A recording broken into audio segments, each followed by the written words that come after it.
Hello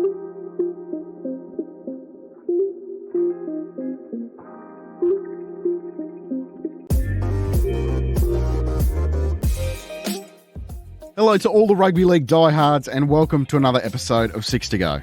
My name is Tom Campbell and it's great to have your company. As we head into today's episode, you know how it works. We'll cover 6 topics related to the game or even their own career. My guest this week is Josh Hannay. Josh has been on several times this year and I'll get his thoughts on Cronulla's end to the season. Obviously didn't go the way he would have hoped. I'll get his thoughts on Nicho Hynes and the year he had. That did go the way that he would have hoped. I've got no doubt about that. Hope you enjoy our chat. Here's Josh Hannay.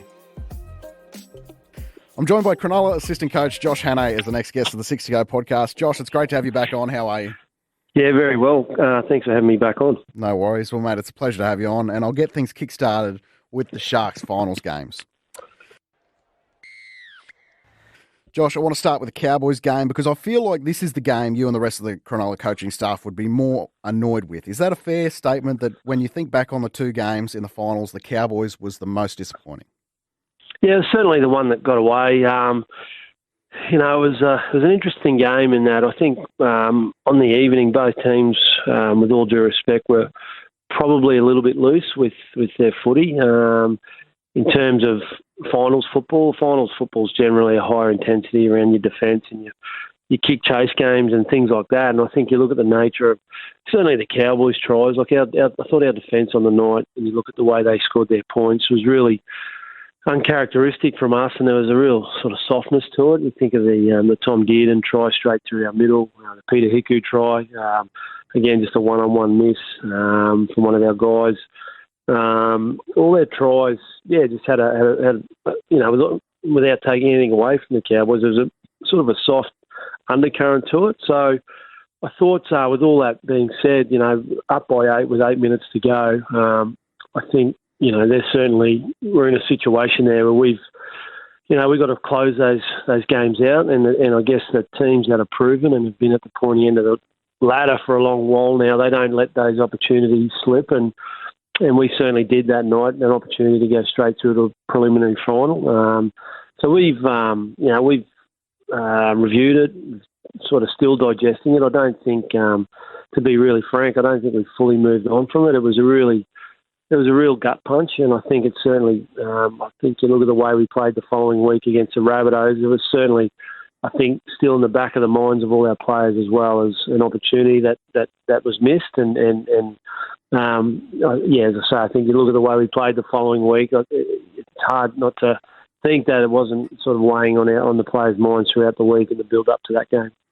Josh, I totally agree. While it was an entertaining game, I definitely don't think it was the highest quality, particularly defensively. I know hindsight's 20/20, and I don't want to sound like a know-it-all, but I actually thought after that game both teams were in trouble going forward in the finals, and I thought definitely both teams have played better at various stages throughout the year. What was the level of concern that you guys might not have been playing your best at the end of the year after that game? I think, as I say, that performance defensively, certainly against the Cowboys, was really uncharacteristic. They finished. I think we finished within about 4 points of each other in terms of finishing second and third on the defensive ladder. So both teams had proven throughout the course of the season defensively two really good sides. But for whatever reason, on that night, I think to be fair, the nature of our tries, we had to play some really good footy to pull the Cowboys apart that night. I think all of our tries came from some good play, good shape, and we knew we're playing a team that was second on the ladder over the course of the regular season defensively. So we were prepped and primed to have to play some good football to score our points. And I just think from our point of view, it was a really uncharacteristic performance. Whether or not the occasion got to our guys, whether or not we were sometimes in occasions like that, because we talk a lot about detail with our preparation and going into games. We pride ourselves as coaches on having coaching detail and making sure our guys are prepared for all the little parts to the game, because we feel like we get that right, the overall outcome will sort itself out. But it seemed like that on that occasion, on that night just the detail wasn't there for our guys, and they've usually been very good with that. And then again, I've got no doubt that there was mental scars going into the following week when we played South, because once again, I thought that was a performance where we were just lacking in real detail.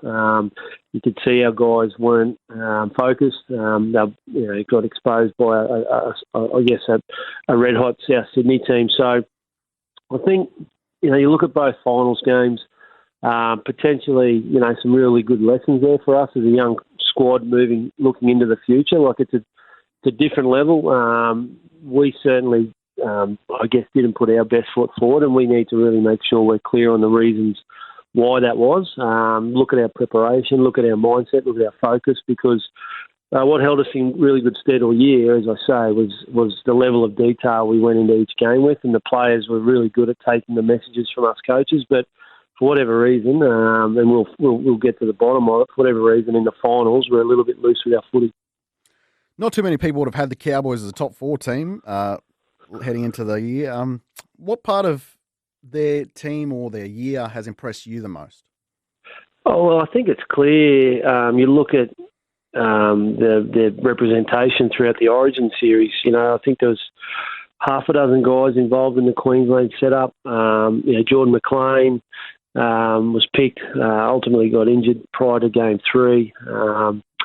So I think one of the things that happened, and of course, he's not eligible for State of Origin, but Jason Taumalolo was back to his best as well, arguably the best forward in the game when he's at his best, Jay. So I think certainly some young guys jumped out of the ground and possibly got to a level that was expected of them, but a year or two sooner. Guys like Jeremiah Hannay, Murray Tuolangi, Tommy Gilbert, Tom Deard, and these guys certainly probably peaked perhaps earlier than anyone had anticipated. And I think the fact that they all have kind of peaked, they're all on a very similar trajectory, and the fact that they're all kind of hitting their ceiling at a similar time, I think has created a bit of a perfect storm up there. And then I think that young, fresh energy has no doubt brought out the best in some of their senior guys, like Jordan McLean, as I touched on, Jason Taumalolo, reinvigorated.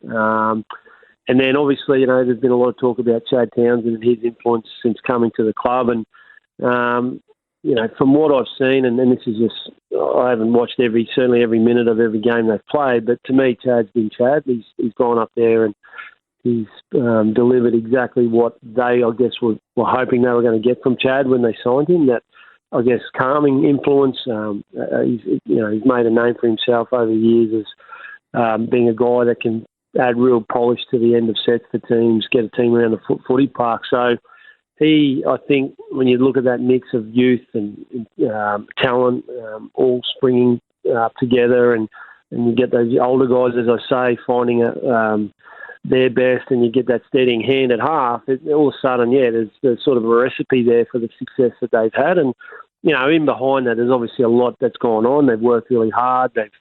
There's a lot of things that have gone on behind the scenes, but clearly I think there's, you look at the dynamic of their football team between the talent, the youth, the experience, some strong forwards and some good leadership. While it's sort of seemingly come from nowhere, when you actually look at it, it's certainly a good recipe up there. Let's go on to the next week. First of all, you guys beat South about a month earlier in a really close game. Why was this game so different? Yeah, good question, because that night was a real arm wrestle. That was a really physical contest, and it was more semi-final like that game, I would say, than certainly the game we played them last week. So I think at that time, and we'd just been beaten by Penrith the week before, 20-10 out at Penrith against the full-strength Penrith team. And funnily enough, that loss, it was, I think, our only loss out of the last maybe 10 or 11 games. I think I'm correct in saying that. But it was actually a loss where we gained a lot of confidence. Out of going out to Penrith, we led 10-0, started really well. We really actually took it to them on the night, and as they tend to do, Penrith, they just grinded and wore us down ultimately. But we actually came away from that going, well, we felt like we could be better, and we've really pushed the premiers there. So we played South the following week, and I thought it was a sort of a fortnight where we really held our gloves up, and I got a lot of belief as a group and as a club and as a coaching staff in what we're doing, and that our game was a game that could hold up, stand up to the rigours of semi-final intensity. So it was the kind of game where, again, that helped us springboard into the back end of the year. I know the back end of the year was well documented. We didn't play what you would term some of the better teams or the top teams in the competition. We played a lot of the bottom sort of half dozen sides, Canterbury, Tigers, Newcastle, the like. So you never know. People talk about you run in and having the right run in and a hard run in being the right run in, and certainly not making any excuses, but maybe the run in against some of those lesser teams actually took the hard edge off us and took the polish off us, because, as I say, I thought that sort of half a dozen weeks out from the end of the comp where we had a run of the Melbourne Storm, Cowboys, Penrith, South, that we felt like we really held our gloves up, but certainly, we weren't able to replicate our best form when we got to the finals, unfortunately. They had the jump on you guys really early. Did that surprise you? No, it didn't surprise us. It was certainly not the start we'd want. They were the team, I guess, coming into the game with momentum, and we were the team coming into the game, I guess, a little bit wounded. So I think the start was always going to be critical for probably more so us than them. As I say, they were on a roll. We needed to hit the ground running to, I guess, put the demons of the previous week behind us as quick as we could. And unfortunately, it just didn't pan out. Their confidence was high. They started well. And we were just chasing our tail the entire night. The second half, we got ourselves back into it. I think there were a couple of turning points where I think we were possibly coming for them. There was the Jesse Ramian offside on the kick chase, which we scored off the back of. That was disallowed. And then I think it was at 24-12 again. I felt like we were finally getting a little bit of ascendancy, and there was the simple knock-on error from miscommunication between Matt Moyle and Teague Wilton. And I just think that was basically a reflection of our night and probably our mindset. We weren't quite there in terms of our detail and our focus where it needed to be to really, put our best foot forward and give ourselves the best chance of winning on the night. Can I ask what your gut feeling was before that game? Because South, they had the loss to the Roosters in the last round of the regular season, but they were flying otherwise. Was there a gut feeling of concern there pre-game by yourself? I wouldn't say concern, but certainly a lot of respect. They're a side that I think probably every other team in the comp respects and fears their attacking prowess. And guys like, Cody Walker and Latrell and Cameron Murray in the middle and, Damien Cook out of dummy half. They're a really potent football side, and certainly when their tails are up, they're extremely difficult to beat. So I was under no illusions, as were any of us, as to the challenge that they were going to be, particularly, as we say, with their tails up. They're just such a well-supported club as well, South. When they're going well, there's this wave of support, and we knew going into that stadium on that night that they were going to have the groundswell of support, and they're going to be a really confident football side and on the front foot. So certainly aware of the challenge, and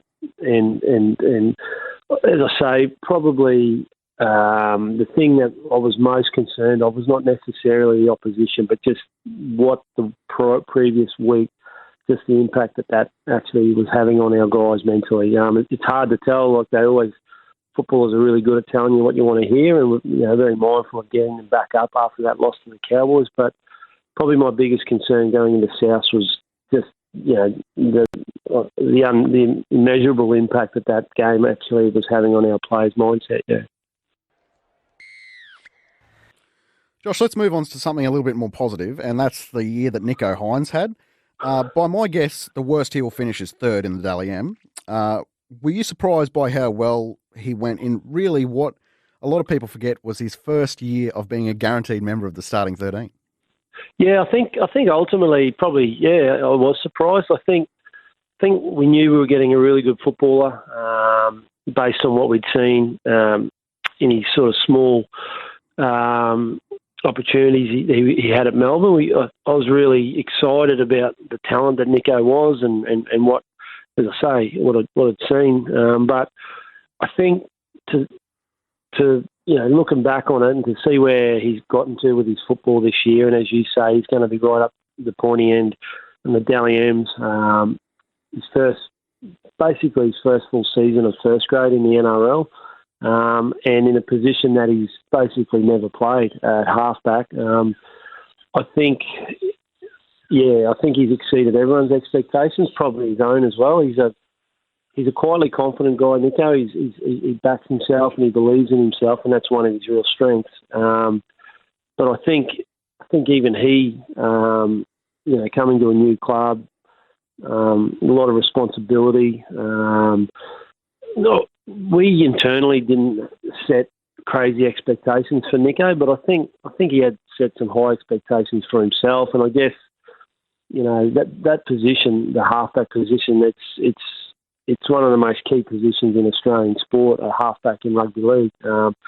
So critical to your fortunes as a football side. So he was taking on a lot of responsibility, and I think it's such a credit to him where he got to with his football. And he's still, hopefully, the cherry on the cake is coming for him with selection in the Australian team after the grand final on Sunday. I think he deserves it for the season he's had, and I think, I think given the year he's had and the guy I've seen develop, the leadership, I'd like to think that what he's done this season is not the ceiling for Nico. I feel like he can get better. I feel like he's determined to get better, and I feel like he's always got this thing with him, Nico, given the journey he's had to get to where he's gotten to with his football and life. I feel like he's got that constant determination to not necessarily prove people wrong, but prove himself right and prove his own belief right to others that he is an elite player in this competition. So, yeah, I think he's had an amazing year, but I do believe that there's still more in him there. Just based on the ability to play as many positions as he does, you'd have to think he'd be a really good chance for the World Cup side. You think that, you take him and Matt Burton, you pretty much cover everyone 1 to 7. Yeah, I think he's a really strong chance. I really do. I know there's a lot of, I guess, hype around Matt Burton. I think Nico, for now, I think has got Matt covered in terms of his ability to play half. I think there's more strings to Nico's bow. I think he's produced at a higher level, at the highest level, more regularly than Matt. So I'd like to think if it came down to a choice between those two guys, that Nico would get the nod. I think his year's just been outstanding, and I think his form warrants it. So, I really have my fingers crossed for him. It's going to be a strong Australian team, a strong touring party, a lot of great players vying for those sort of positions that, you think about the 1-6, even centre dynamic. There's Munster, Tedesco, Jack White and Latrell Mitchell. There's these guys that can play more than one position. So I don't think it's a given that Nico will be in that team because of the versatility of some of Australia's key players, but I'd like to think he's going to be really close there. Where could he improve, Josh? What's the next step of Nico in his development? Without giving too much away, I think one of the things, I run the attack at the club, so I'm working closely with him all the time. And I think with that, one of the things I've noticed and always talking to Nico about is control in his game. I think, and that was always the thing we knew would probably be most challenging for Nico, having not been a 7 coming through the grades, is that just that ability and awareness for what's needed, and often what's needed is just a nice kick into a corner or just a complete set, just kick the football back to the opposition. And Nico's mindset, he just loves playing footy, and he's a dream to coach for that reason. I've coached guys that you've got to push them and prod them and encourage them constantly to actually play football. They're so concerned about making mistakes that they go out there and they don't actually play what they see. Whereas Nico's completely the opposite. And as I say, it's a joy to coach someone like that. They're just out there always looking for opportunities to create. But with that, I think the great halves over the years and over time have always had the knack of knowing when to, play within themselves and not look so much to create, but look to build pressure. And so I think just that element of his craft as a half is I think the thing that he's going to need to work on the most, and it's the thing that we're always constantly talking about and trying to improve at his game already, yeah. Josh, I'd like to ask you how you plan for the off-season in a World Cup disrupted year. How do you handle some players potentially training a month more than some others? And also, if a player is moving clubs this off-season, they won't actually get to the new club until about a month later than others. Is there any type of specific things you put into place for those guys? Yeah, it's a good question. It's a juggling act. I don't know if there's a club in the competition that won't be affected by the World Cup in terms of players being away for it and having to start back late with their pre-season training. I think we'll have up to, half a dozen guys missing or returning late to training, due to their World Cup commitments. The way pre-season's approached these days has changed from how it was back in my day. It's a staggered start now, so going by how many games you've played, how many pre-seasons you've done. So, for instance, a rookie who's done 0 to 2 pre-seasons, I think they'll start back on the 4th of November for us, and then I think the next crop will come back on the 25th of November, and then our World Cup guys they won't come back till January. So we'll essentially have 3 start dates. So it'll be a little bit dysfunctional pre-Christmas. There'll be some quality missing. Obviously, your better players are over there involved in the World Cup. But I think the good, I'm always trying to look at positives to challenging situations. And one of the positives is that it gives you an opportunity as a coaching group to have a closer look at training at guys in positions that normally wouldn't be in that position because there might be the second string half or the second string hooker or things like that. So what it does is it gives you an opportunity to further upskill those young players and give them more time in their key positions than they'd normally get. So for mine, that's the positive. And when we get everyone together come January, I'd like to think that we've bridged the gap, I guess, if you'd like, from the rookies of our squad to the front liners by those guys getting more opportunity and more reps in the pre-Christmas block. Just on the World Cup, if you guaranteed me health, I give New Zealand every possible chance to win it. I know Samoa and Tonga have good teams, but winning the whole tournament's probably another thing. I certainly don't think this is the strongest English team in the past few World Cups. Do you still have Australia as firm favourites, or can you see another team potentially taking it out this year? Yeah, I've got to probably agree. I've probably got New Zealand. I know Australia are perennial favourites. But I look at it. I looked at that mid-year test and the team New Zealand trotted out, and I look at their team, and I've probably got them as slight favourites, to be really honest. I think they're cherry ripe, the New Zealand team, and I think all things being equal and all nations getting through unscathed and their best players available, that the New Zealand team just jumps off the page at me. So I think with that, I just think for the first time in my lifetime, we're going to be looking at an international series that's not basically down to two teams. Over the years, Australia's always been there, and in England and New Zealand have fluctuated between being sort of number 2 and number 3 at different times over my time anyway. And I think you're looking at probably 5 nations. You had Tonga and Samoa. The Samoans look extremely strong.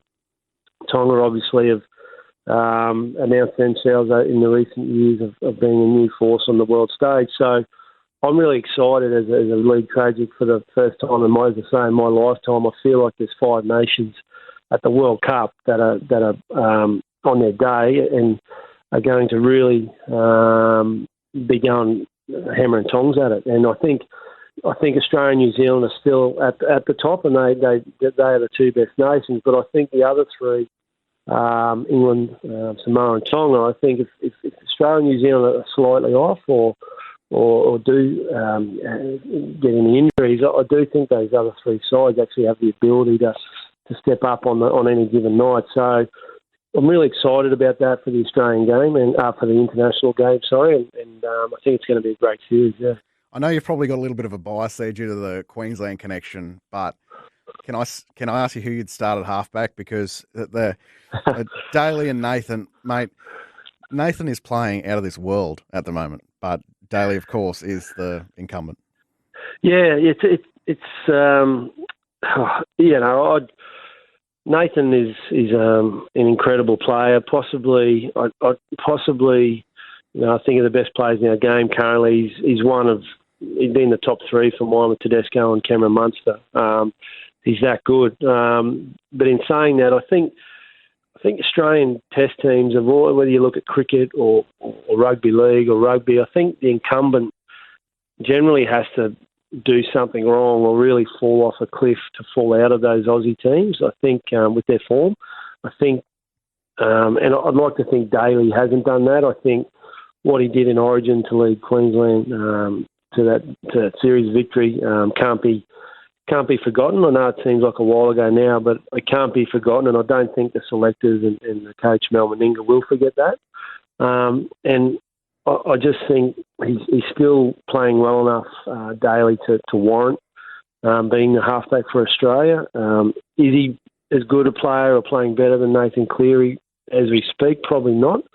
But as I say, history suggests that if you're still playing at a level that warrants your selection in the Australian team, it's really the selectors generally stick solid. So big call though. I don't think anyone would be surprised if Nathan was picked, but I'd be leaning towards Daly at this point.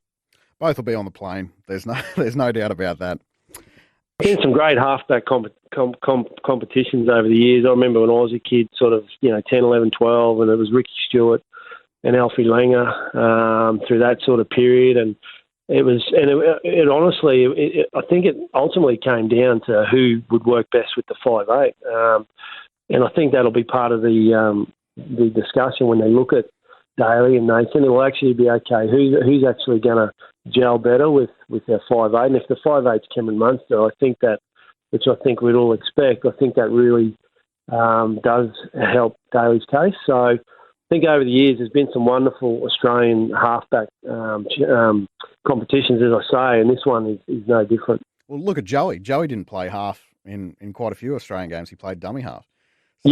Yeah. So it's an embarrassment of riches, and I think the thing, though, because the competition's so stiff, as we're talking about with those other nations over there, one thing that Australia will need to do is get their team right. I don't think they've got the luxury of getting it wrong. I think they need to work out really quickly what their best team is, what their best combinations are in that spine, because they don't, as I say, they just don't have the luxury to get it wrong because those other nations are so strong now.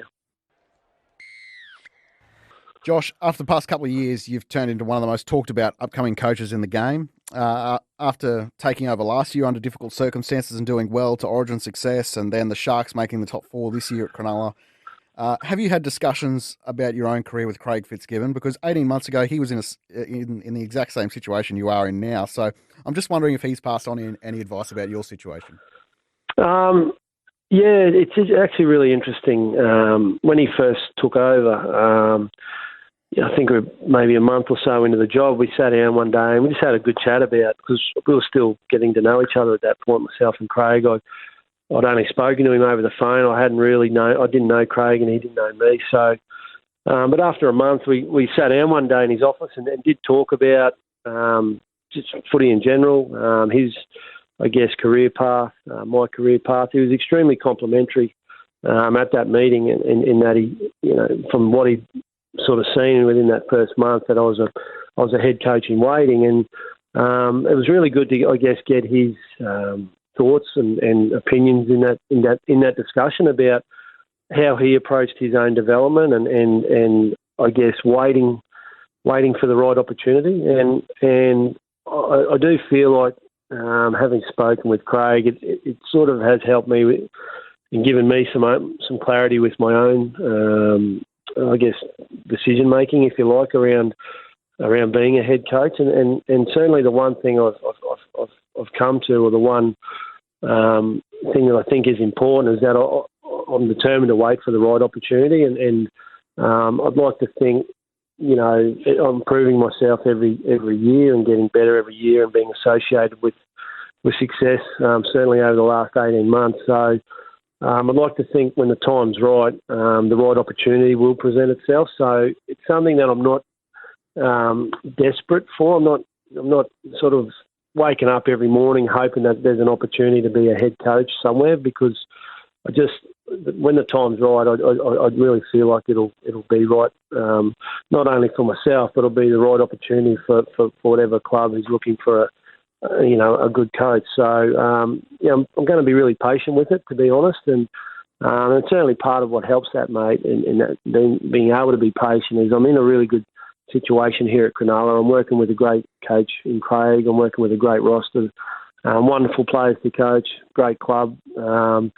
So professionally, I'm in as good a position as I've ever been, I feel, and I'm happy going to work every day. So while ever that's there's not sort of that feeling of desperation to want to be a head coach. I'm going to, as I say, be patient and wait for the right opportunity. Just on Fitzy, what's it been like working with him for almost a full year now? Yeah, it's been great. I've got to say, he's bitterly disappointed with the way our season finished. It's one of those things, I think, people always say, at the start of the year, if someone had said here, blah, blah, blah, you would have taken it. And I think at the moment it's all a little bit fresh for Fitzy to kind of see the forest for the trees, if you like. Like, I think all he can see and feel at the moment is the disappointment of our final series. It's hard for him to sort of look beyond that and look at where he started with the group, where he got to the group at the end of the regular season, finishing second, I think, for the first time since maybe '99. So at the moment, he's just really overcome with disappointment about our final series. But the one thing I said to him is that, for a guy, a first-year coach, I've worked with some really good coaches and I've been really privileged to. For a guy, as I say, this is his first year as a head coach.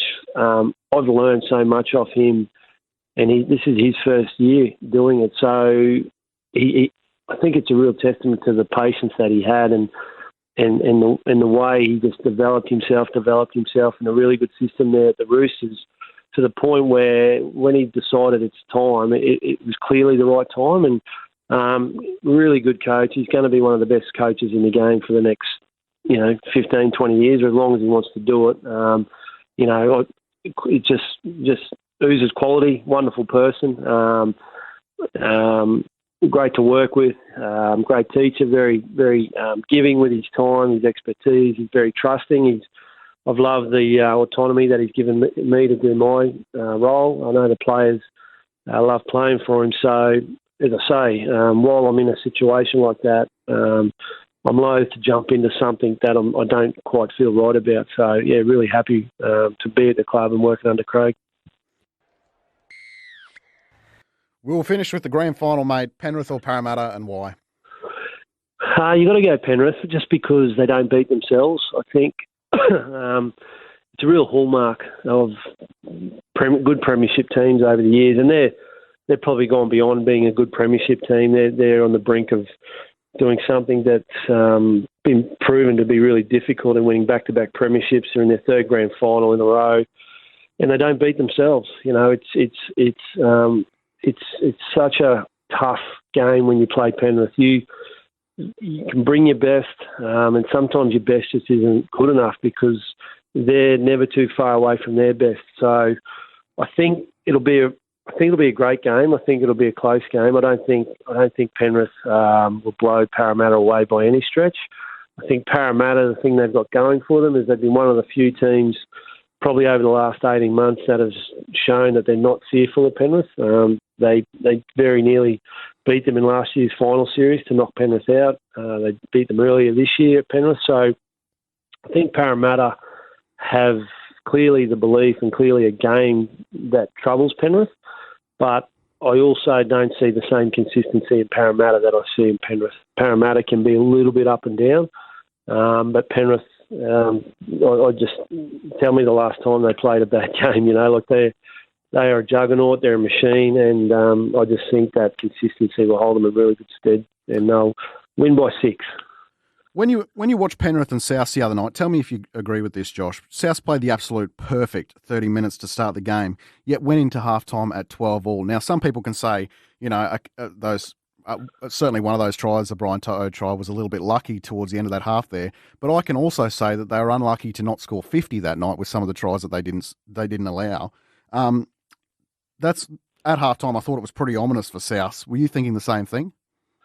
Yeah, I thought South couldn't have played any better or couldn't have asked for a better start in that first sort of half an hour. So they gave themselves every chance with that start. But again, it's such a credit to Penrith to be 12-0 down after half an hour in a game of that magnitude. I can't tell you how difficult it is to stay the course and just understand your own game and not panic and not start chasing the score and starting to react to the score. It's one of the great challenges as a coach to instill that belief in a group that no matter what the start is, no matter what the situation is, we'll play our game, and that's what they do. And to your point, when they got it back to 12-all at half time, you really felt like, well, wow, how did that happen? South have been so good in that first half an hour, and they're going to go into the sheds all tied up, and you just always felt that this Penrith were just going to continue to grind and grind and grind, and they did. And I thought ultimately, as you say, like the scoreline, they won by 20 points. Ultimately, they could have won by more, and that's saying something given the fact that they were really on their heels for the first half hour of the game. I personally do feel they'll come back to the pack a lot next year with the losses of Kikau and Coruscant. I still think they're a top 4 team, but I think Coruscant's in the best form of his career, and Kikau was either man of the match the other night or second to Dylan Edwards. But as of right now, Josh, they're just so good. If Parramatta are to win, what do you see as being the points of emphasis of this week? Or after the game, what do you think we'll be saying about what they did right? Yeah, I think when Parramatta are charging in and they're at their best, they're very dominant through the midfield. They're Regan Campbell-Gillard off the back fence, Junior Paulo, really good power game. They've got a big pack. They've got a mobile pack, and they can be really physical when they're on top of their game. And when that creates that platform for guys like Dylan Brown and Mitchell Moses then to have a little bit of space and time to move and I guess create for their edges. So for mine, their only chance on Sunday night is to be quite dominant through the middle third of the game. I think we talk a lot about Nathan Cleary's kicking game. It's elite. I think Mitchell Moses is probably one of the few halves in the game where he matches up pretty well. He doesn't have the variety of kicks that Nathan does, but he's certainly he's got it down to a fine art, that what we call a jail kick, the high kick, landing it down inside the opposition 10.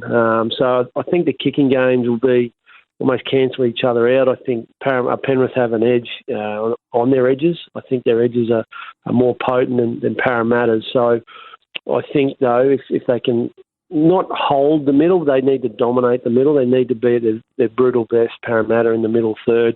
I think that's their best chance of winning on the night. And I think if they win, I think everyone will be talking about Paulo, Campbell-Gillard, Reed Marnie, their dominance through the middle third. Well, Josh, it's been an absolute pleasure to have you on the 60O podcast today. You're someone I get a lot of messages about from people wanting you back on, and you give tremendous insight. So thanks so much for coming on. No, I appreciate it, mate. It's always good to get on. Love what you're doing, and keep up the good work, mate. A big thanks to Josh for coming on the show today and all throughout the year. I've got no doubt in the world he'll be a head coach one day, so to get his insights into the game now is really great. By the way, if you want to get in contact with me, you can on Twitter at @TCanfill, and don't forget to give the 60O Facebook page a like as well. My name is Tom Canfield. Thanks so much for listening. Don't forget to rate, review, and subscribe. And until next time, this has been the 60O podcast, and that is full time.